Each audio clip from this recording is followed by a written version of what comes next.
warahmatullahi wabarakatuh. Alhamdulillahirrabbilalamin. Terima kasih kita kembali lagi bertemu dalam acara Gus Gaul. Hari ini kita akan membahas tentang kerukunan dan perdamaian, bahwa hidup kita itu harus selalu rukun dengan sesama, harus selalu damai. Apa sih dasarnya? Bersama kita sudah ada Gus Nasron Asadin dari Pondok Pesantren Al-Mujaddadiyah Kota Madiun. Apa kabar Gus? Baik-baik, alhamdulillah. Alhamdulillah, kita masih diberi kesehatan. Amin. Gus Asad akan memberikan penjelasan tentang kerukunan dan perdamaian. Apa sih yang harus kita lakukan dengan sesama, dan apa dasarnya toleransi atau menjaga perdamaian? Monggo Gus. Bismillahirrahmanirrahim. Assalamualaikum warahmatullahi wabarakatuh. Alhamdulillahirabbil alamin wa bihi nasta'in ala umuri dunya waddin wassalatu wassalamu ala asyrofil anbiya'i wal mursalin wa ala alihi wa ashabi ajmain bila haula wala quwata illa billahil aliyyil azim.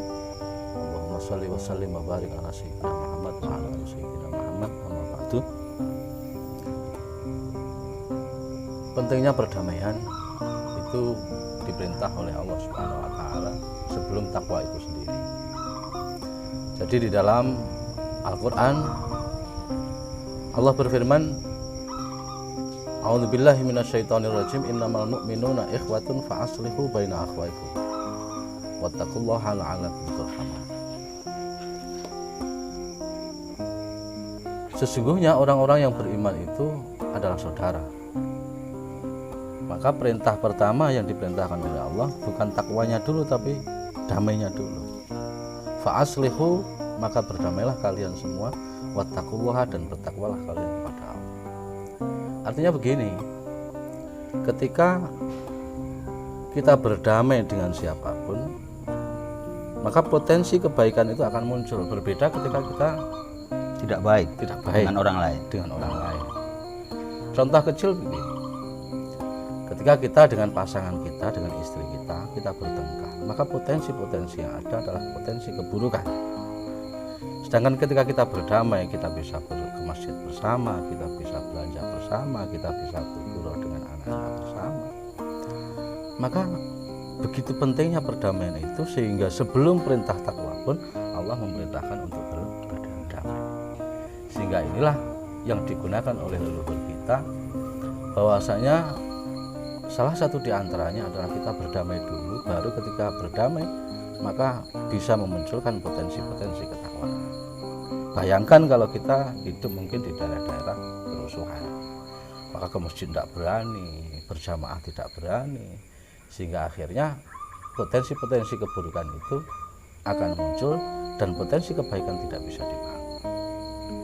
Ini tanggung jawab siapa Gus? Ya tanggung jawab kita bersama. Sama-sama. Karena begini, ayat ini berbicara tentang innamal mu'minuna. Sebagaimana kita tahu, rukun iman itu kan ada 6. 1, percaya pada Allah, pada malaikat, pada kitab, pada nabi, pada hari akhir, pada qadar dan qadar. Yang mana kalau kita bicara tentang orang-orang yang beriman ini, maka skupnya lebih besar. Berbeda kalau kita bicara tentang orang-orang yang muslim, maka skupnya semakin lebih mengecil lagi. Apalagi kalau kita bicara tentang muhsin, orang-orang yang melakukan ihsan di dalam beragama, maka skupnya lebih kecil lagi.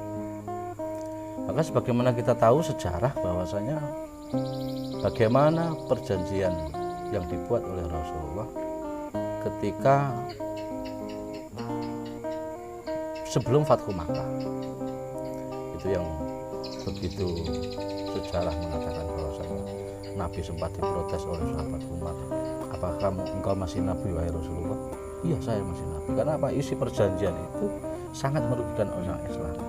Akan tapi Nabi membaca peluang ada unsur perdamaian di situ, sehingga peluang orang-orang kafir Quraisy untuk mempelajari agama lebih besar daripada ketika mengadakan perang. Maka Islam adalah ajaran-ajaran yang mengedepankan toleransi, mengedepankan kerukunan, sehingga dari toleransi dan kerukunan itu kita bangun bersama sebuah kebaikan. Inilah esensi perintah daripada Allah Subhanahu wa taala. Sebelum perintah takwa itu sendiri diperintahkan, kita diperintahkan untuk berdamai. hasil besar dari kita selalu baik dengan orang lain itu akan memunculkan apa dalam skup besar, Gus? Memunculkan kebaikan yang lebih besar. Artinya kita tahu di daerah kita masing-masing mungkin dulu banyak orang yang suka minum, suka judi, tapi lambat laun mereka juga tua. Lambat laun mereka juga tua, untuk judi juga tidak patut, untuk berkelahi juga sudah tidak punya tenaga. Dan inilah kesempatan membangun potensi ketakwaan dari seluruh umat manusia. Karena di akhir ayat juga disebutkan la'allakum turhamun. Sesungguhnya ini sebuah dasar yang harusnya di awal. Artinya apa? Sebuah kebaikan apapun kalau kita ibaratkan pohon, maka seperti kita janji untuk memberi, kita bersedekah, kita berbuat apa, itu ibarat pohon itu daun, buah, bunga, ranting dan sebagainya. Sedangkan dasarnya sebetulnya akarnya itu adalah kasih sayang. Jangan kita memikirkan daun, buah dan sebagainya, kita rawat akarnya, kasih sayangnya, sehingga daun itu akan lebat dengan sendirinya, buah itu akan lebat dengan sendirinya. Nah, yang kurang dari kita itu kadang kan kasih sayang. Kita memandang manusia, misalkan kita pandang manusia ketika tidak sama dengan kita, itu sudah rasa benci yang muncul. Kalau dibangun dari rasa kasih sayang, maka itu saudara kita. Karena di dalam Al-Quran sendiri Allah memanggil kita itu dengan sebutan ya Bani Adam. Atau kalau memang pernah ada pemutihan di zaman Nabi Nuh, kita juga disebut oleh Allah di dalam Al-Quran dzurriyyatan man hamalna ma'a Nuh. Jadi kita itu anak cucunya orang-orang yang berada di kapal bersama Nabi Nuh. Jadi mbah-mbah kita dulu itu kompal kampul bersama Nabi Nuh itu lama. Bagaimana kemudian anak cucunya tidak bisa rukun dan damai untuk menyebarkan potensi-potensi kebaikan.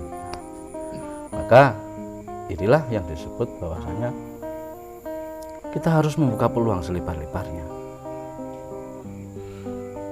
Karena tidak semua orang itu selamanya buruk, tidak. Akan tapi bisa suatu saat dia menjadi baik, bahkan mungkin lebih baik. Cerita-cerita seperti itu banyak. Artinya jika semua orang itu mau menebarkan kebaikan dengan sesama, maka perdamaian yang lebih luas akan terjadi gitu, Gus. Karena di awal apa itu namanya Indonesia ini dibentuk, diantaranya juga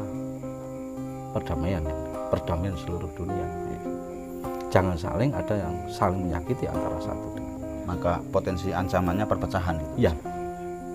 Jika perpecahan maka potensi ketakwaan juga tidak bisa dibangun. Terima kasih. Closing statement Gus As'ad apa ini untuk mengajak kita semuanya, pemirsa dan para jamaah dimanapun berada, bagaimana selalu mau membangkitkan diri untuk selalu sadar menjaga keharmonisan, kerukunan, perdamaian antar sesama. Selama kita terima kasih sebelumnya, selama kita merasa menjadi manusia, maka kita juga harus menyadari bahwasanya kita semua itu anak turun Nabi Adam. Sehingga harus berupaya sekuat tenaga untuk tidak menyakiti antara satu dengan yang lainnya. Kita menghargai sesama, dan dasar daripada ketika kita mengingatkan seseorang itu dasarnya bukanlah kebencian, akan tapi kasih sayang. Mungkin itu teman-teman saya ingin di akhir pertemuan ini, semoga kita dibimbing oleh Allah Subhanahu wa Ta'ala menjadi orang-orang yang di dalam hati kita ditaruh kasih sayang oleh Allah, sehingga kita bisa menebar kasih sayang terhadap sesama, sehingga kita betul-betul mengajak umat ini lebih banyak lagi untuk masuk ke dalam naungan Allah Subhanahu wa Ta'ala. Mungkin ini yang dapat saya sampaikan, kurang lebihnya maaf. Assalamualaikum warahmatullahi wabarakatuh. Demikian bincang-bincang kita dengan Gus As'ad tentang bagaimana kita harus selalu menebarkan keharmonisan, kebaikan, kasih sayang untuk perdamaian yang lebih luas lagi. Kita akan ketemu di sesi yang lain dalam acara Gus Gaul. Terima kasih. Alhamdulillahirabbil alamin. Wallahul muwaffiq ila aqwamit thoriq. Assalamualaikum warahmatullahi wabarakatuh. Waalaikumsalam.